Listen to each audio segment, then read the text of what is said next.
Ukraine, winasak ang matibay na base militar ng Russia. Sa gitna ng patuloy na digmaan sa pagitan ng Ukraine at Russia, ay isa na namang nakakagulat at matinding pangyayari ang yumanig sa mundo nitong March 20, kung saan isang drone strike mula sa Ukraine ang tumama sa isa sa pinakamahalagang airbase ng Russia. Sa isang iglap ay abo at pagkawasak ang pumalit sa dating makapangyarihang pasilidad militar. Pero paano nga ba nagawang pasukin at pabagsakin ng Ukraine ang isang base na nasa loob mismo ng teritoryo ng Russia? At gaano kalaki ang epekto nito sa buong kampanyang militar ni Putin? Alamin natin ang buong kwento sa likod ng mapangahas na opensibang ito. Pero bago tayo magsimula, ay baka pwedeng paki-like at subscribe ng video na ito. Malaking tulong at bagay na ito sa aming mga content creators. Maraming salamat po. Kaya naman simulan na natin.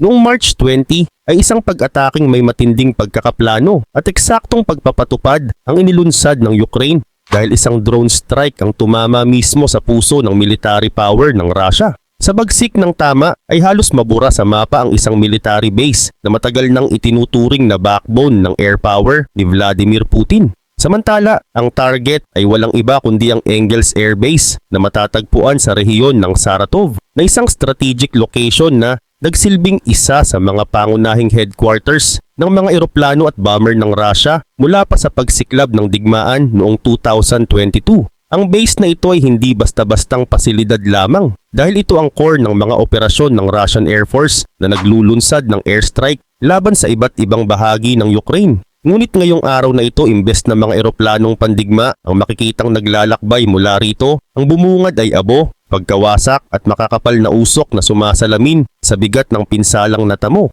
Batay sa mga ulat, 12-dosenang drone ang isinabak ng Ukraine sa sabayang pag-atake at sa lakas ng tama ay maraming bahagi ng base ang tuluyang nasira. Ayon sa mga lumabas na impormasyon, hindi malayong kabilang sa mga tinamaan ang ilan sa mga pinakaimportanteng strategic bombers ng Russia, mga eroplano na kayang magdala ng long-range missiles at iba pang nuclear weapons. Ayon sa pahayag ng ABC News, mismong mga opisyal ng Saratov Oblast ang nagkumpirma na nagkaroon nga ng drone strike mula sa panig ng Ukraine at direktang tinamaan ng Engels Air Base. Isa itong makasaysayang kumpirmasyon dahil nagpapakita ito na kahit nasa loob ng teritoryo ng Russia ay hindi ligtas sa mga pag-atake ang kanilang mga pangunahing military facilities. Para sa mga hindi pamilyar sa lugar, ang Engels Air Base ay matatagpuan sa loob na ng mismong Russia at humigit kumulang 450 kilometers mula sa border ng Ukraine. Dahil dito ay naging pangunahing bahagi ito ng strategy ni Putin sa kanyang campaign. Mula sa base na ito inilulunsad ang mga airstrike na tumatama sa mga lungsod, facilities at mga komunidad sa loob ng Ukraine. Ngunit sa kasalukuyang sitwasyon ay hindi na ganun katiyak ang operasyon ng base. Matindi ang naging pinsala at malaki ang posibilidad na magbago ang kabuuang taktika ng Russia sa ere. Isang malaking dagok rin ito sa kanilang military campaign. Hindi rin ito ang unang pagkakataon na sinubukang pabagsakin ng Ukraine ang Engels Air Base. Sa nagdaang mga taon ay ilang ulit na rin itong naging target. Ang pinakahuling insidente bago ang kasalukuyang drone strike ay noong January 2025 kung saan sinunog ng mga drone ng Ukraine ang isang oil depot na nagsusupply ng gasolina sa nasabing base. Ayon sa ulat ng Reuters, 2 Russian bomber crew ang namatay habang sinusubukang apulahin ng apoy na likha ng sunog. Dahil sa lawak at grabing epekto ng kasalukuyang pag-atake ay napilitang ideklara ng gobernador ng Saratov na si Roman Busargin ng isang state of emergency sa buong rehiyon. Sa kanyang official statement ay binigyang diin niya na ang insidente ay nagdulot ng matinding abala sa strategic aviation ng mga mananakop at lumiit ang kakayahan nilang umatake sa mga sibilyan sa Ukraine. Ang naturang pahayag ay inilabas rin ng Ukrainian military sa kanilang opisyal na Telegram channel na lalo pang nagpapatibay sa lawak ng epekto ng nasabing pag-atake. At kung sa tingin ng ilan ay matindi na ang pinsalang naganap noong January, ay mas nakakabigla at mas mapanira ang naging resulta ng drone strike nitong March 20. Ayon sa ulat ng Kyiv Post, ito na raw ang pinakamalaking drone strike na tumama sa Saratov simula pa nung nagsimula ang gera noong 2022. Sa lakas ng pagsabog ay nagkaroon ng malawakang sunog sa loob ng Engels Air Base, dahilan upang agad na pinalikas ang mga personnel at pati na rin ang mga residente sa mga kalapit na lugar. Gayun din naman ay naglabas din ng mga larawan at video ang Astra Telegram channel, kung saan malinaw na makikita ang makakapal na usok na umaakyat mula sa base. Ipinapakita rin ng mga larawang ito na hindi lamang basta tinamaan ng base dahil may mga direktang tama ang mga drone na nagdulot ng seryosong pinsala.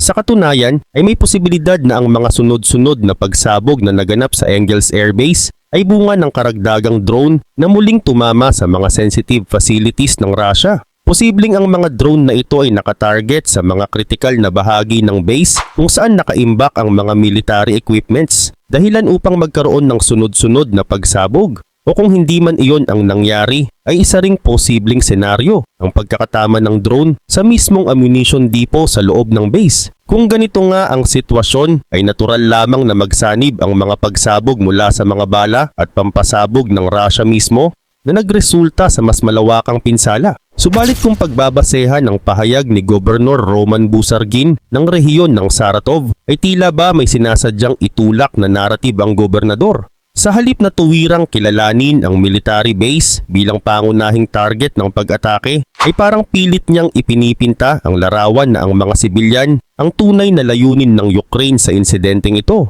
Ayon sa salaysay ni Busargin, humigit kumulang 30 kabahayan ang nadamay sa nangyaring insidente. Bukod pa rito, kabilang din umano sa mga naapektuhan ang isang paaralan, isang ospital at 2 daycare center. Para suportahan ang kanyang mga pahayag, ay binanggit din niya na may mga lumabas na larawan sa lokal na media kung saan makikita ang ospital na basag ang mga bintana at patunay daw ito ng lakas ng tama ng pagsabog. Dagdag pa niya, 2 sa mga sibilyan ang naiulat na nasugatan at isa sa mga ito ay isang babae na kasalukuyang ginagamot noon sa ospital. Bukod pa sa mga nabanggit, sinabi rin ni Busargin na muling tinamaan ng isang oil depot sa lugar na maaring ito rin ang parehong depot na nauna ng pinasabog ng Ukraine noong buwan ng January. Ang naturang pagsabog ay nagdulot ng maliit na sunog at bilang safety measures ay nagdesisyon ang mga autoridad na pansamantalang isara ang mga paaralan sa buong rehiyon. Pinalipat muna sa online setup ang klase upang masiguro ang kaligtasan ng mga mag-aaral.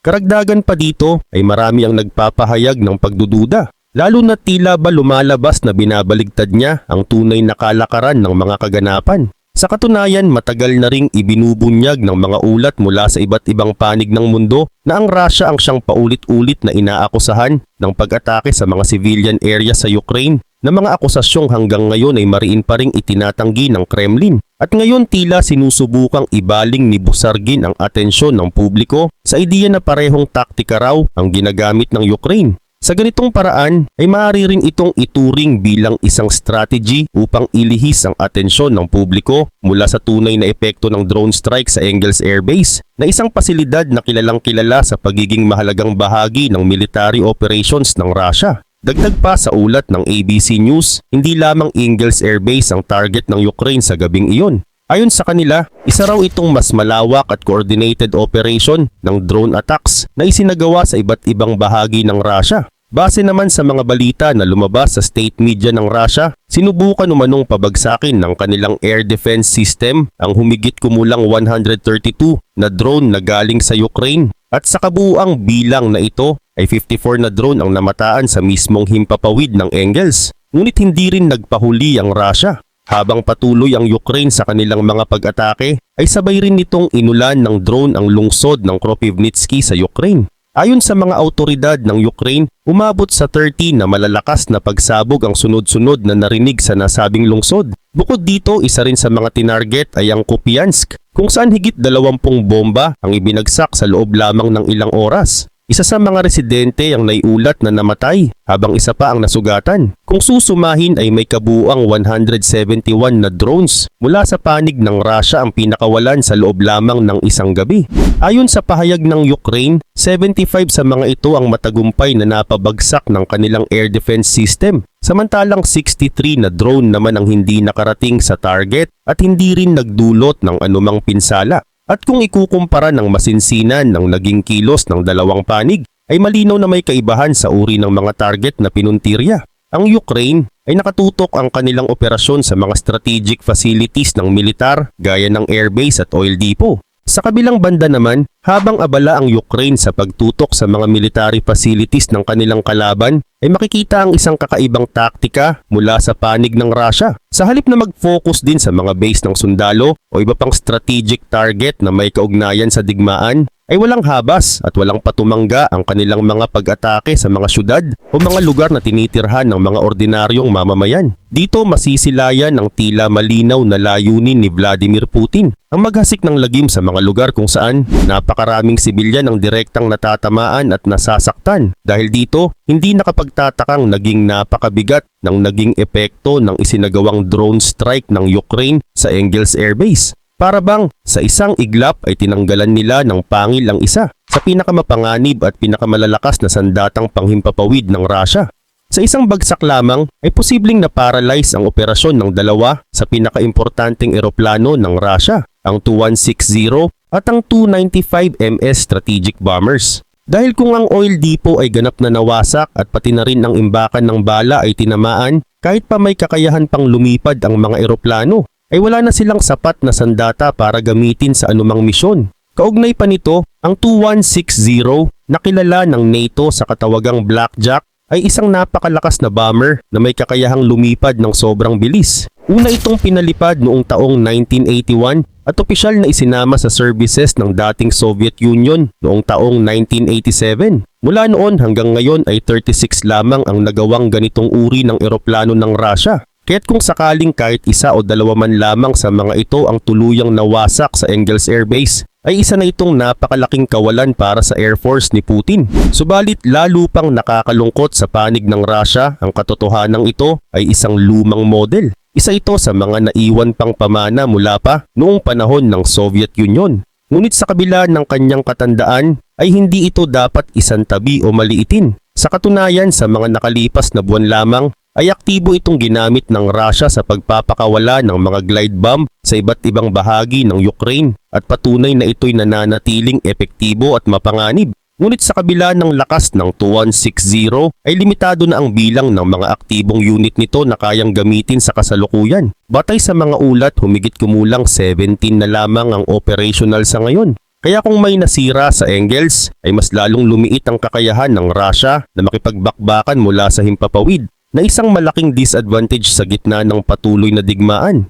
Ngunit bukod pa sa kakayahan nitong lumipad sa anumang oras, umaga man o gabi, tag-araw man o taglamig, ang Tu-160 ay isa ring nuclear bomber. Sa ngayon ay mas karaniwan itong ginagamit para sa mga conventional attack, ngunit hindi dapat kalimutan na may kakayahan din itong maghatid ng nuclear weapons kung sakaling kakailanganin. Gayun din ito ang isa sa mga pangunahing plataporma ng Russia pagdating sa paghahatid ng nuclear warheads. At kung ihahambing, ang pinakamalapit na katumbas nito mula sa Amerika ay ang B-1B bomber, na isang makapangyarihang sasakyang panghimpapawid na minsan na ring ginamit ng United States sa mga joint training exercises kasama ang mga lumang fighter jets ng Ukraine mula pa sa panahon ng Soviet Union. Ngunit tungkol naman sa mga armas na dala ng Tu-160, karaniwan itong nilalagyan ng hanggang 12 Kh-5 5MS missiles.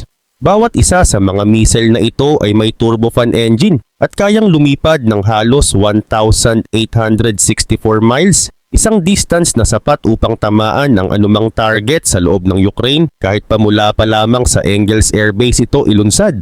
Bukod sa pambihirang lakas na taglay ng mga armas nito, may isa pang katangiyang hindi rin dapat baliwalain. Yun ay ang nakagugulat nitong bilis. Ang Tu-160 na kilala rin bilang isa sa pinakamabilis na strategic bombers sa buong mundo ay may kakayahang sumalpok pataas sa ere sa bilis na umaabot sa 250 km per hour. Kapag naman ito ay nasa pinakamataas na bilis ng lipad, umaabot ito ng halos 2,200 km per hour. Isang bilis na halos katumbas na ng Mach 2. Gayunpaman sa mga pangkaraniwang misyon nito, mas pinipili nitong lumipad sa mas mabagal na bilis na nasa 960 km per hour. Ginagawa ito hindi dahil sa kakulangan sa kapangyarihan kundi upang makatipid sa konsumo ng gasolina habang patuloy ang operasyon. Pero ang mas kahanga-hanga pa rito, sa kabila ng laki at bigat nito ay ang kakayahan ng Tu-160 na manatili sa ere sa loob ng mahigit 15 oras, tuloy-tuloy, walang hinto at sapat na upang makalipad ng napakalayo at makapaghatid ng panganib kahit saan man ito ipadala.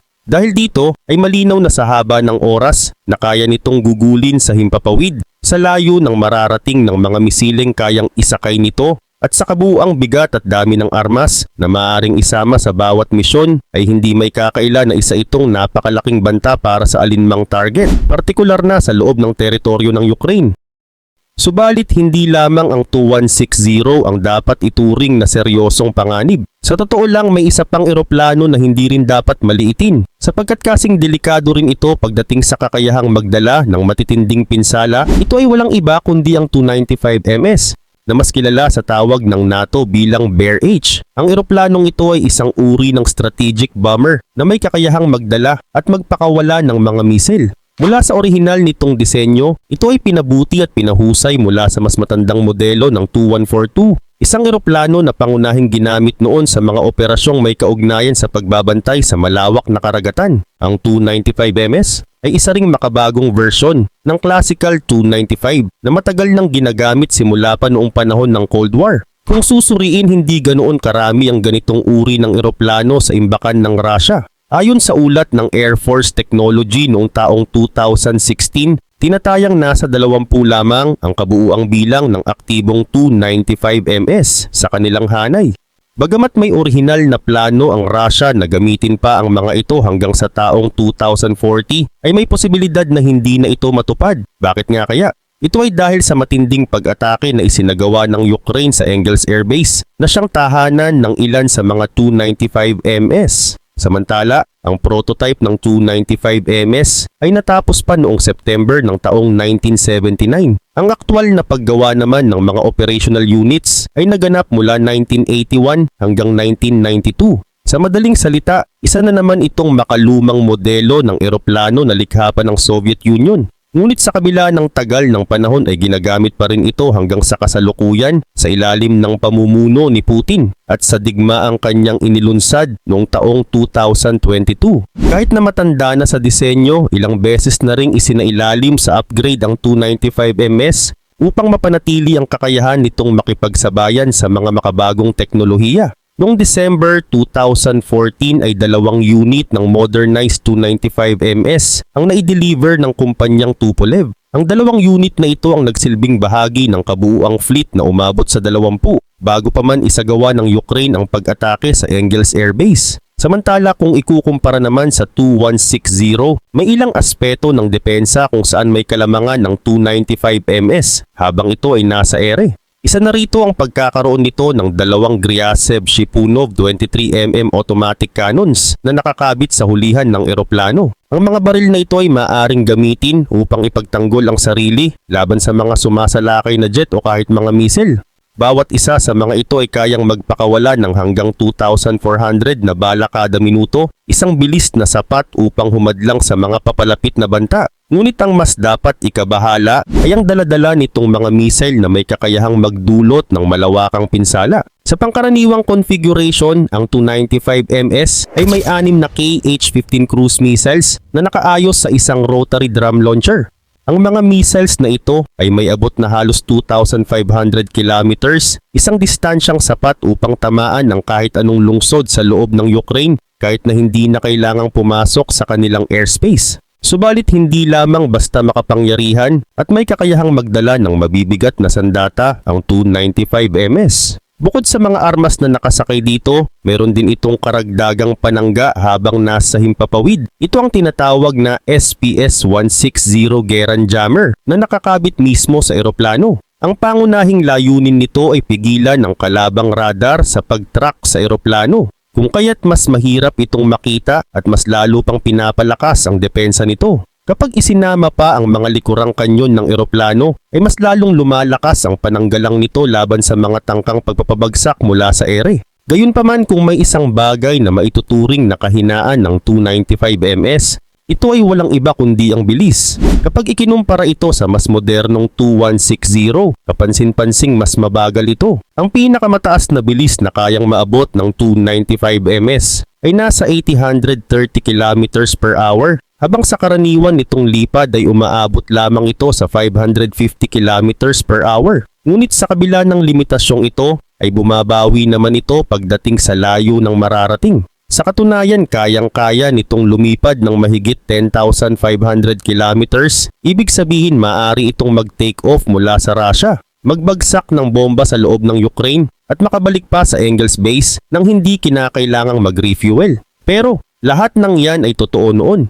Ngayon na nasira na ang Engels Base ay nagbago na ang sitwasyon. Hindi na kasing dali para sa mga eroplanong militar ng Russia ang magsagawa ng mga katulad na misyon. Dahil sa pagkasira ng kanilang pangunahing base, ay kailangan na nilang mag-adjust sa kanilang mga operasyon sa ere. At ang nangyari, hindi lang basta dalawang bomber ang napilitang umatras ng Ukraine. Ang mas malalim at mas pangmatagalang epekto nito ay ang pagbagal ng kakayahan ng Russia na gumamit ng tinatawag na glide bombs o mga uri ng armas na naging paboritong gamit ng Russia sa kanilang mga pag-atake sa mga syudad ng Ukraine. Ang unang paggamit sa mga glide bombs ay naitala noong 2023. Ngunit pagdating ng sumunod na taon ay lalong dumami ang paggamit nito. Madalas ay gumagamit ang Russia ng mga luma ng bomba gaya ng FAB-1500 at FAB-500, mga sandata na mula pa sa panahon ng Soviet Union at may bigat na 1.5 tonelada at 0.5 tonelada ayon sa pagkakasunod. Ang sikreto ng Russia sa pagpapabagsik sa mga bombang ito ay ang pagsasama ng tinatawag na foldable wing kit. Dahil dito kahit gaano pa kalayo ang target ay pwede nang ibagsak ang bomba at kusa itong lilipad sa ere patungo sa target location hanggang sa ito ay sumabog. Bagamat hindi ito kasing eksakto ng guided missiles, sapat na ang simpleng satellite navigation system nito upang manatili sa tamang direksyon. At kahit hindi ito direktang tumama sa target dahil sa laki ng pagsabog, ay siguradong malawak pa rin ang pinsala sa paligid. Kakibat pa nito kapag usapang gastos naman ang pag-uusapan, dito mas lumalamang ang Russia. Ang bawat wing kit ay nagkakahalaga lamang ng humigit kumulang 1.1 million pesos hanggang 1.7 million pesos. Habang ang mismong bomba ay mula na lang sa kanilang lumang stockpile, mga armas na hindi na kailangan pang gawin mula sa simula. Sa mas murang halaga ay nakakalikha na sila ng isang sandatang halos katumbas ang epekto ng mas mahal na missile. Halimbawa na lamang ang isang FAB-500 ay may lamang halos 440 pounds ng pampasabog. Katumbas ito ng halos 30 piraso ng 152mm artillery shells na pinagsama-sama sa iisang bagsak. Dagdag pa rito, ayon sa ulat ng United 24 Media, umabot na sa 51,000 glide bombs ang ibinagsak ng Russia sa Ukraine hanggang sa buwan ng February 2025. Kung susumahin ito mula pa sa simula ng digmaan, lalabas na ang average ay nasa halos 1,400 na bomba kada buwan. Isang bilang na talaga namang nagpapakita kung gaano kabigat ang pasaning dinaranas ng Ukraine. Samantala, ayon naman kay Daniel Bell, ang pinuno ng United Nations Human Rights Monitoring Mission sa Ukraine, ang mga aerial glide bombs ang isa sa pinakamapanganib na banta sa mga sibilyan na nakatira malapit sa mga labanan. Idinagdag pa niya na dahil sa patuloy na paggamit ng mga ganitong uri ng sandata ay tumaas ng 30% ang bilang ng mga namatay at mga nasugatan noong taong 2024 kumpara sa datos mula noong 2023. At kung tutuusin, hindi lang ito basta numero. Ang epekto ng mga pag-ataking ito ay tunay na nakakakilabot. Ayon sa Human Rights Monitoring Mission ng UN, sa taong 2024 lamang ay 360 na sibilyan ang nasawi, habang 1,861 naman ang nasugatan mula sa mga pag-atake gamit ang glide bombs. Ang mga numerong ito ay mas mataas ng 3 beses sa bilang ng mga nasawi at 6 na beses naman ang itinaas ng mga nasugatan kung ikukumpara sa talaan noong 2023.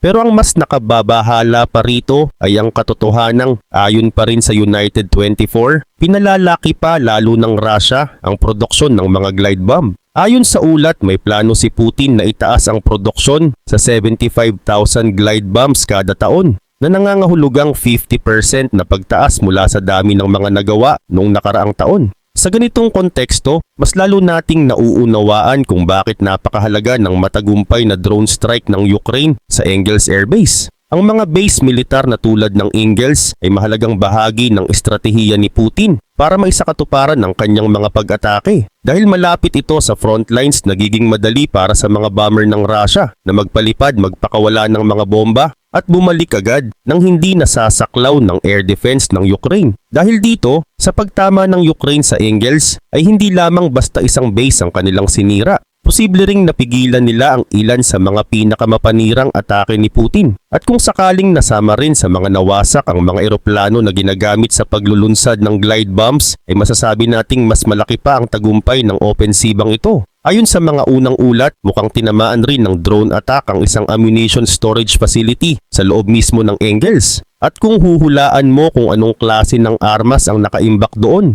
malamang na mga glide bombs din ang laman ng lugar na yun. Kaya naman malinaw at walang duda na isa itong napakalaking tagumpay para sa Ukraine. At hindi lang sa isang aspekto kundi sa maraming panig ng digmaan. Para sa mga sibilyan, kahit pansamantala lamang ay bumaba ang banta. Mas nakakahinga sila ng kaunti sa mga lungsod at komunidad.